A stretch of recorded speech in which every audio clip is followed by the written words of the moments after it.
Let me take you exactly 1 year back. Me with my family were in Haridwar and we returned from this trip to Dreamland.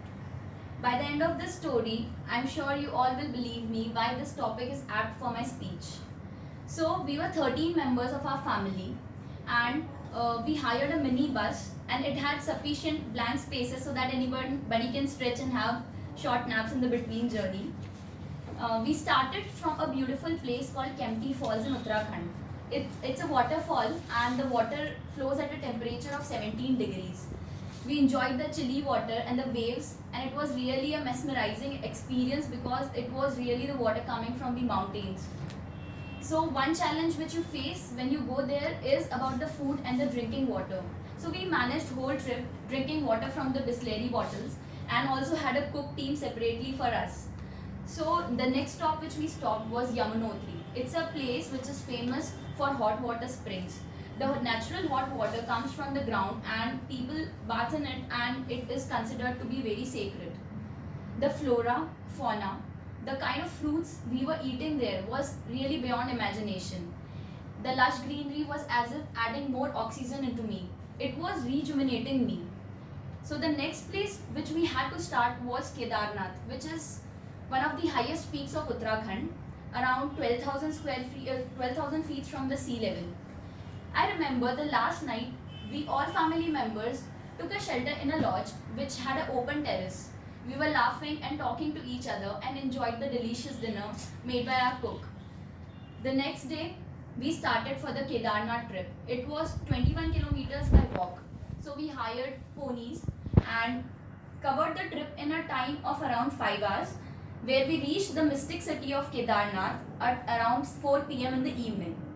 We took shelter in a community lodge, and I still remember the caretaker of that lodge for a reason, which I'll tell you in a while. So, we did the darshan of Lord Shiva in the morning around 15 degrees temperature. Then, the next came the really narrow roads, the pathway where one side it was rocky hills, the other side it was a deep valley. Any wrong step of a vehicle can lead it to accident and death. At that time, suddenly, a big bus came in front of our bus. There was no space for both buses to cross. We all had our lives just here on our throats. At that time, our driver just took the wheels of that bus on the footpath, and this area is really prone to landslides. God's grace, we managed to escape this situation. The whole path, I tell you, was filled with accidental cars and buses lying on the valley side. Finally, after everything, we were in front of the gold-covered deity of Lord Vishnu, Lord Badrinath. It was really an overwhelming experience to witness the God right in front of you. It was around 1 year later when the same caretaker came to our doorstep at our home in Rajasthan. Can anyone tell me? We were actually really shocked and relieved to see him. Can anyone guess why? You forgot something? So, no, it was not about forgetting, but then the date which I mentioned, 16 June 2013, it was the day when thousands of people lost their lives. It was when a massive cloudburst in the waters of river Alaknanda drenched whole city of Kedarnath and Uttarakhand in floods. More than 3 lakh people were trapped in the valleys. Hearing to this disaster literally tore me to tears because the beautiful places I saw were no more. The amazing people I met there were no more. Even the pilgrims just like us who went there for darshan were no more. And we did the same trip exactly 1 year back.